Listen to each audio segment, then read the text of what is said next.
good to be in the house of the Lord. And worship is awesome, right? And it reminds us that there is more to life than what we go through. There's life beyond our problems, our struggles. And I was just thinking, while singing, I was thinking about these more traditional churches like Catholic or Orthodox and their temples and those paintings and all of that, and the angels and saints and all of that. The idea of that actually is to make the worshiper kind of realize that they are one with the heavenly worship. So they can kind of associate with those who went before them and so on.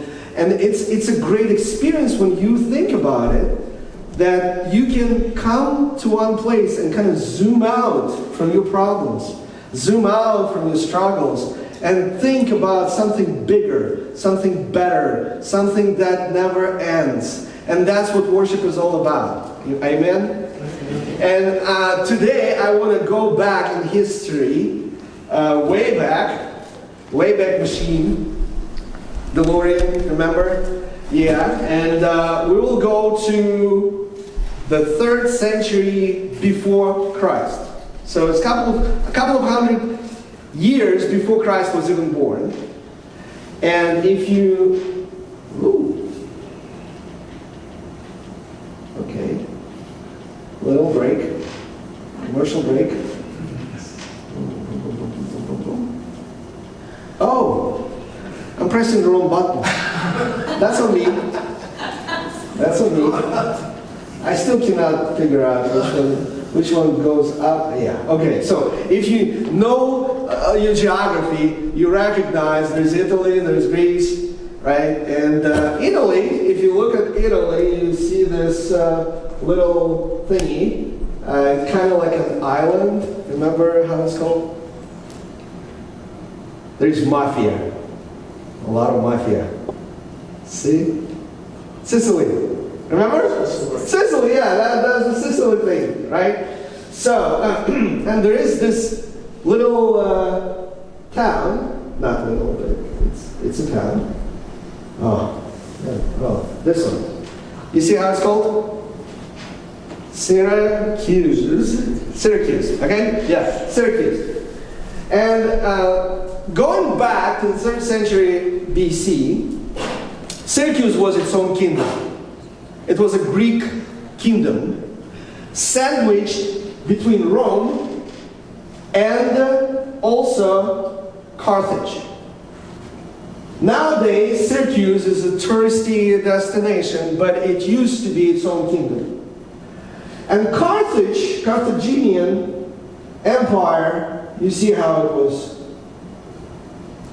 situated. So Sicily was once under Carthage, and then Romans came in and kind of pushed Carthaginians out. Hannibal, remember Hannibal? The elephants going through the Alps. A little bit of history, right? That's the Carthaginians. So Sicily became its own kingdom, and in the 3rd century they had a peace treaty with Rome. And also they were trading because Sicily was rich with this volcanic soil and was known as the bread basket of Rome, just like Ukraine is bread basket of Europe. About 20% of what I've heard of grain comes worldwide comes from Ukraine, by the way. They're just throwing into it.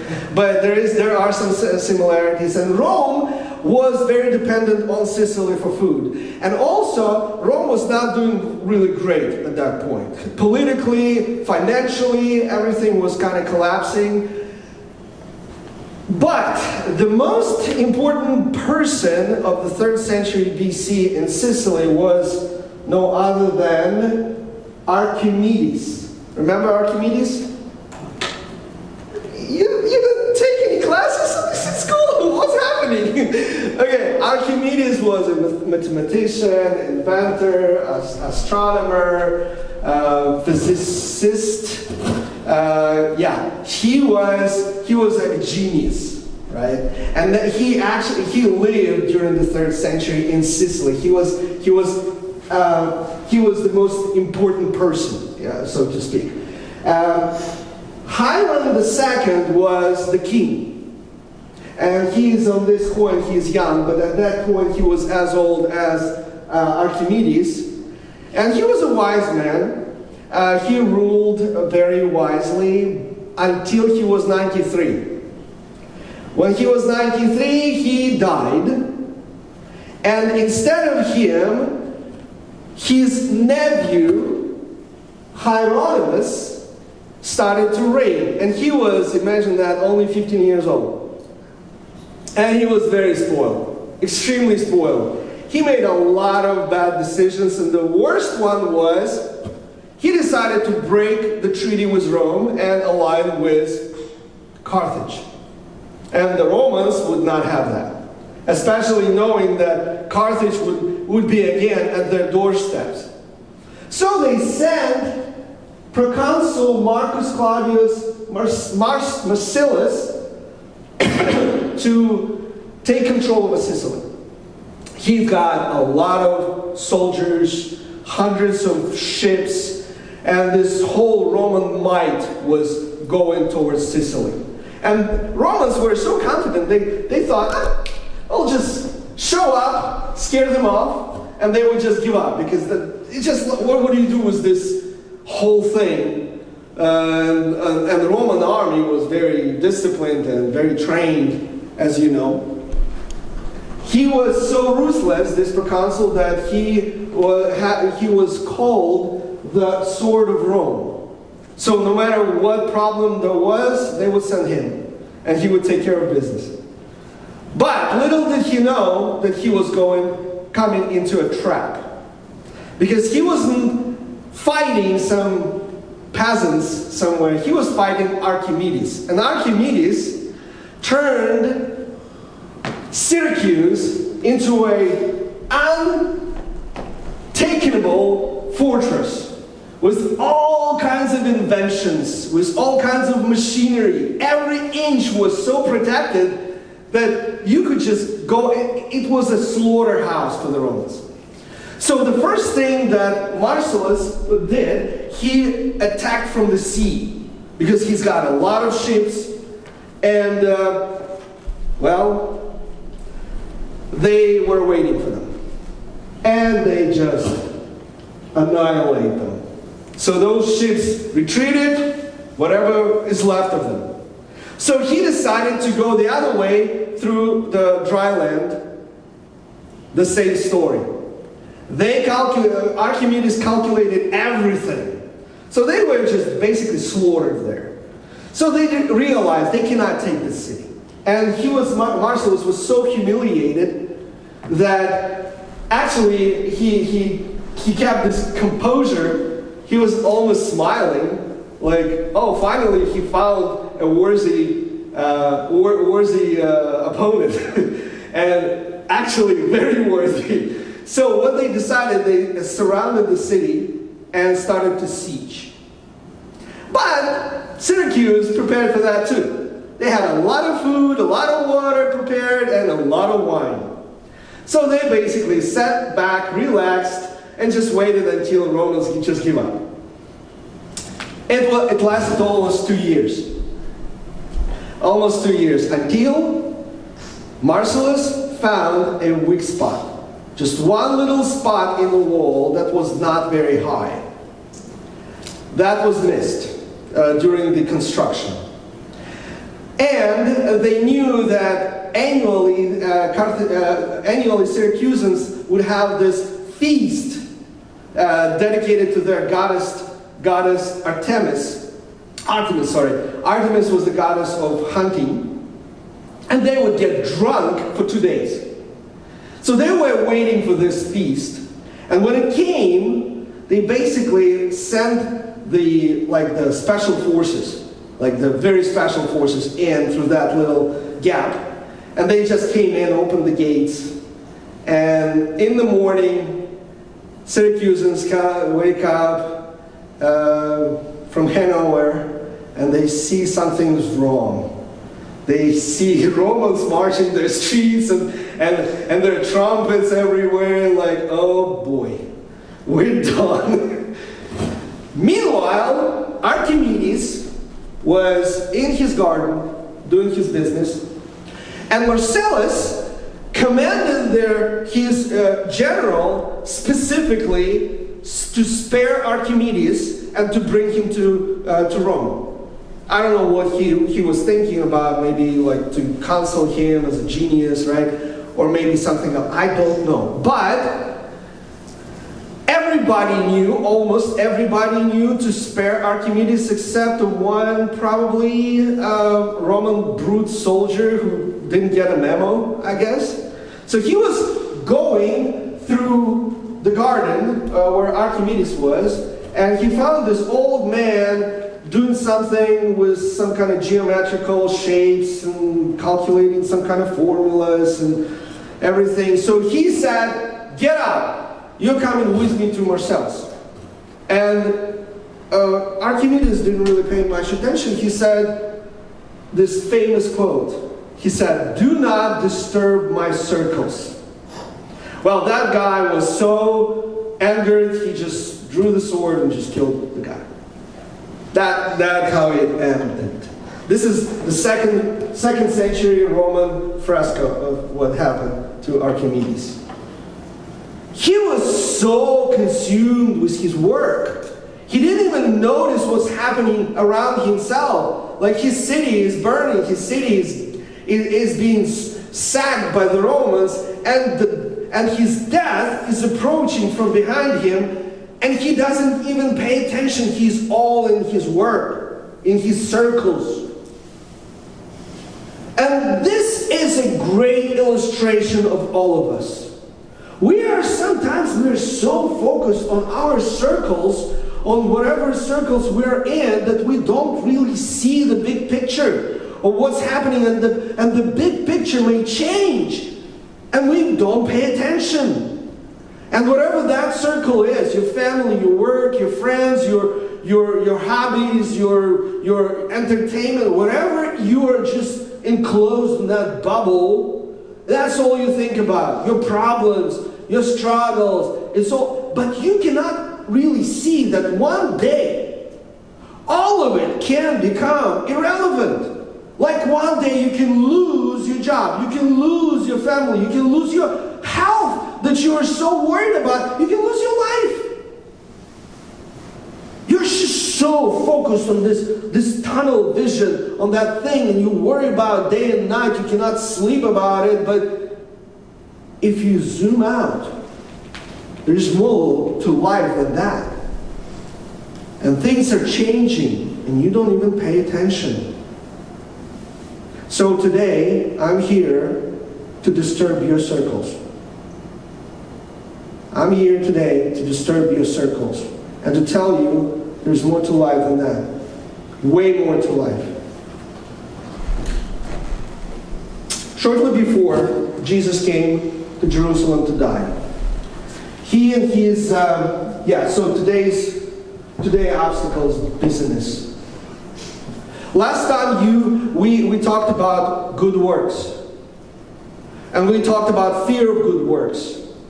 That we shouldn't be afraid to do good works because it can impede on some theological constructs. But this obstacle is the opposite. When we busy ourselves to death and do not see the big picture. So, when Jesus was coming to Jerusalem to die on the cross, he stopped at a little village called Bethany. Do you remember what Bethany was famous for? There lived a family. One brother and two sisters, remember? Lazarus, yes. In in the Gospel of John describes how Jesus resurrected Lazarus, and there was Martha and Mary present. But before Jesus died himself, he stopped by in this little village with his disciples. And we're going to be reading from Luke, not from John, from Luke. Gospel of Luke, chapter 10, verses 38 through 42. Now, as they, Jesus and his disciples, were traveling along, he entered the village, and a woman named Martha welcomed him. Okay, so let's stop here for a second. He didn't send a notice. Hey, Martha, I'm coming. Right? He just stopped there, and Martha was like, hey, come on over. So there was not even a short notice. There was no notice at all. So they were not prepared for guests. Okay, Martha welcomed him into her home. She had a sister called Mary who was seated at the Lord's feet listening to his word. But Martha was distracted. See that? Distracted with all her preparations. We'll come back to this in a moment. And she came up to him and said, Lord, do you not care that my sister has left me to do all the serving alone? Then tell her to help me. But the Lord answered and said to her, Martha, Martha, Martha, Martha, Martha, you are worried about and bothered about so many things. But only one thing is necessary. For Mary has chosen the good part, which shall not be taken away from her. You know, I'm from Ukraine, as you know. And in our culture, if you have a guest, you don't just make a dish or two or invite them to a restaurant, like your family or your friends. You just do a huge feast, like a lot of different dishes, and it's customary. And normally a woman of the house would prepare all of that, very close to the Jewish Eastern tradition of that time, so kind of relating. And it was like, if you are not hospitable enough to give the best food, the best place, shame on you kind of thing.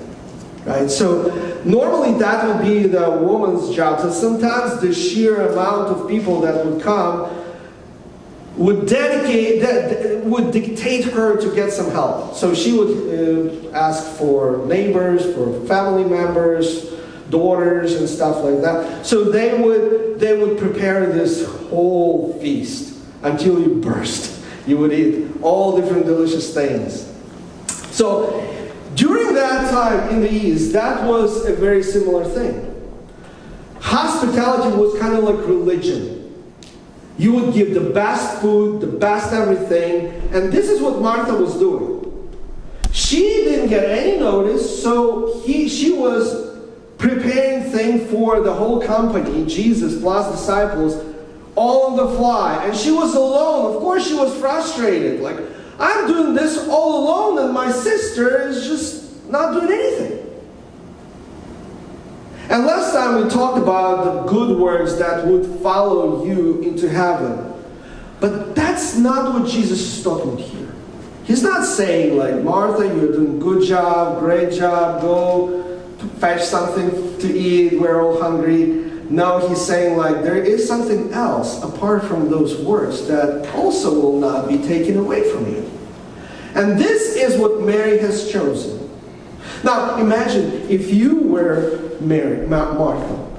If you were Martha, and Jesus comes to your house, and he's staying there for, I don't know, maybe a day, would you be worried about all those things so much? Now, if you got a chance to meet Jesus and to listen to him for one day, would you be doing anything else? Would you say to Jesus, Jesus, I'm too busy, sorry, maybe another time I'll listen to you? No, of course not. That would be a chance of a lifetime. And that's what Mary chose. But Martha chose another way. She busied herself to the point that where she could not even listen to Jesus. She was just talking. Like, tell her to help me. And this is what our circles look like. We busy ourselves so that we do not have time with God. We find anything and everything under the sun to fill our time not to be with God. And I'm not sure why. But we create these circles and we live in those circles as an excuse that we would give to God. Oh, we cannot spend time with you. We cannot go to church. I'm too busy. I'm too busy. Well, and Jesus said, you're worried about so many different things, but the one that actually counts, you miss.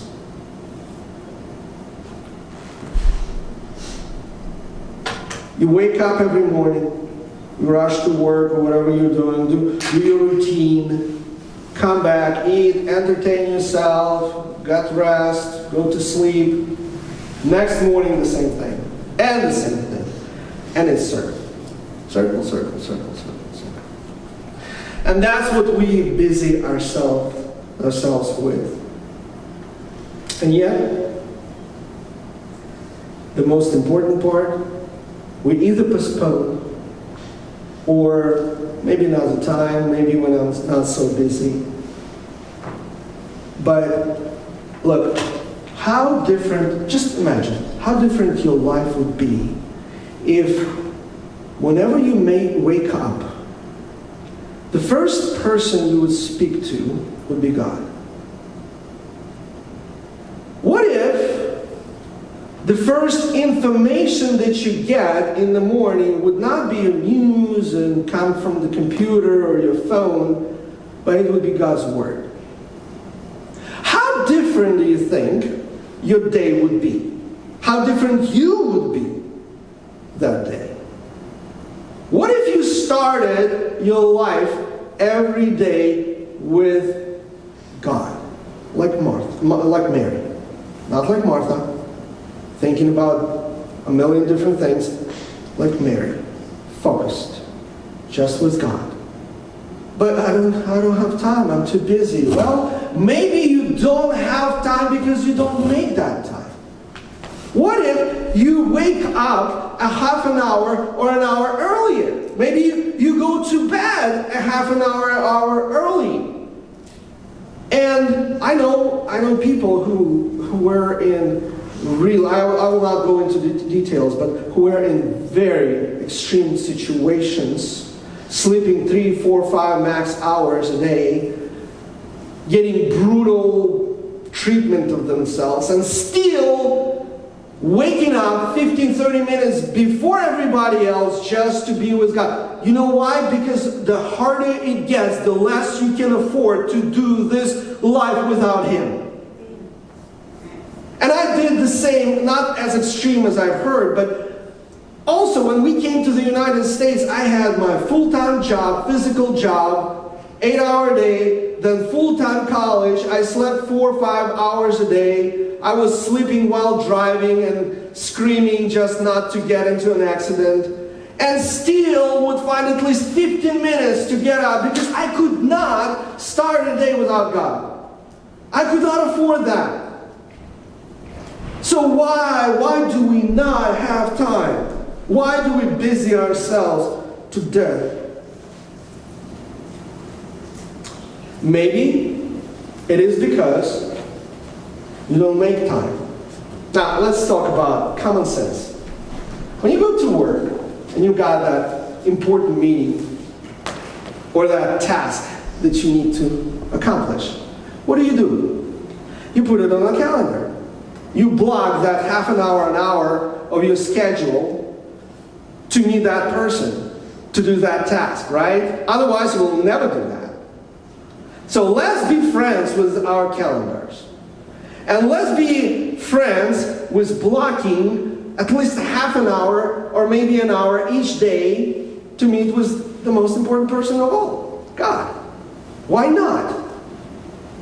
Why not to block that hour to go to church, or a couple of hours to go to church and worship Him together and together study His Word? Why not to block that hour or 2 hours or 3 hours, whatever that is, just to put it on the calendar and Everything else is not as important. We can do it later. We can schedule something else. This is how we work. This is how we function. And if you don't schedule that, you will never do that. You will never do that. So maybe you do not have time. And I'm saying maybe because there are some situations where you cannot make time. I understand that. But maybe not half an hour, maybe not an hour or 2 hours, maybe 15 minutes. That's not going to kill anyone, anywhere, anyhow. Maybe you just don't make that time. The second reason maybe is because you don't think it's that important. And guess what? If meeting with God is not important to you, there will always be something more important. Always. There will be something that you worry about. Something you need to do. There's someone you need to meet with. And so on and so forth. You cannot meet with God if you don't think it is the most important part of your life. You will always find something more important. Always. Until you die. And the last one and the worst one. Maybe it is because you don't have relationships with God. And this is a term that a lot of people use. Have relationships with God. What does it even mean? Do you notice that the word relationships is plural? And this is where I'm driving to. Relationships is always a two-way street. Always a two-way street. It's not like you are waiting for God to show up and do something. It's not like you are trying to do something and be instead of God and just talk to your imaginary friend and do whatever. No. Relationships with God is always two-way street. You talk to God, you listen to God. You communicate. This is how we communicate. Two-way street. It works this way or it doesn't work at all. And if we don't communicate with God through our prayer, when you get up and you start your day with your prayer, with your praise, with your inviting Jesus into your life every time, asking Him to guide you through this day, to empower you through this day. If you don't do that, then you don't listen to what God has to say in His Word. Guess what's going to happen? You're on your own. Whatever happens, it's on you. You're doing this alone. And it's your choice. No, relationships are always two-way street. And guess what? If you don't think God is important, that important, if you think God doesn't have feelings, well, let me show you something. This is the Old Testament. Zechariah chapter 7, verses 12 through 13. This is what God says. But they refused to pay attention. Sounds similar. But they refused to pay attention and turned a stubborn shoulder and stopped their ears from hearing. They stopped their choice. They stopped listening. They made their hearts like flint so that they could not hear the law and the words which the Lord of hosts had sent by His Spirit through the former prophets. Therefore, great wrath came from the Lord of hosts. And listen to this. Just as He called, and they would not listen. So they called, and I would not listen, say the Lord of hosts. If you treat God as your dentist, or your plumber, or your doctor, kind of when you call them when something goes bad, and then you expect God to come, fix things, and just disappear again. That's not how relationships work. If you treat God with silence, guess what's going to happen to your relationships with God? Try to treat your wife or your husband with this perpetual silence treatment and see how long your marriage will last. That's the same thing. If you don't talk to God, if you don't feel like it's the most important part of your life, well, those relationships are going to disappear. They're inexistent. And from that point on, it's kind of a vicious circle. You don't think that it is very important to block the time to have relationships with God because you don't have relationships with God, and it's a closed circle. circle of thinking. You have to break that circle. You have to start with planning. You have to start with putting things into rightful places, putting God first. Then the rest will follow.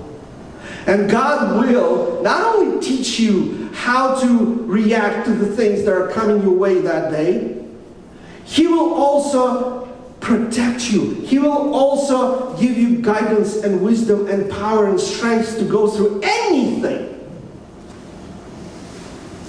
Only if you treat Him as the most important person in your life. And you schedule time together. You start with a prayer. You dig deeper in His Word and see what He has to say. And then listen, obey, follow. You will be amazed how your life will change. Instantly.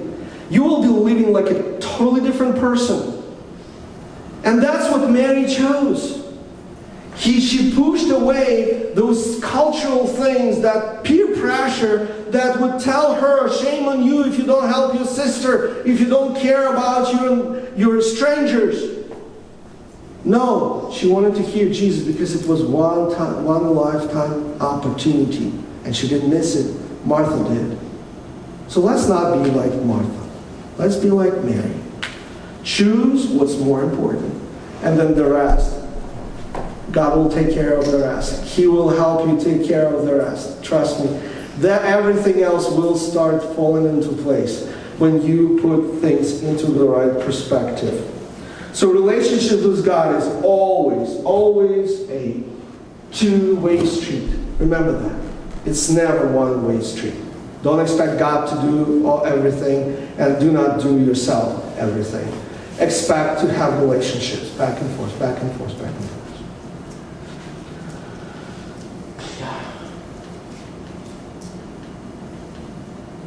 And today we're remembering the most important part. It's the chance to, you know why Jesus told His disciples, do this in remembrance of me. So you every month, so every quarter, every week, no matter how each church does that, how often each church does that, we can zoom out and look at the big picture and to see what's the most important. And that's our communion with God, relationship with God, our being a part. This is why it's called communion, because it's the way to understand that you are a part of something bigger than yourself, something bigger than your job, something bigger than your family even. And in eternity, that is the most important part that you could ever do on this earth. To understand that you are a part of something eternal, something great, something much greater than anything and everything you worry about today. And this is why we're remembering Jesus' death on the cross. This is why we do this. And right now I want us to pray. Break this vicious circle of worrying about many different things. Just leave them alone somewhere else. And just let's focus on this. Just put all your mind, all your heart into this.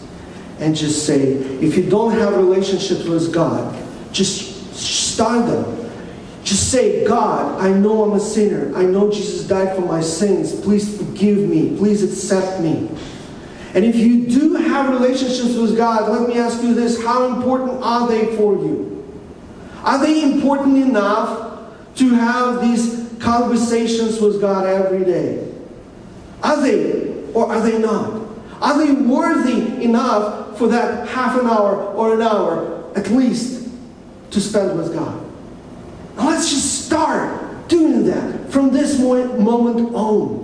It's amazing. I cannot tell you how amazing it is. So let's pray. You pray and then I'll pray.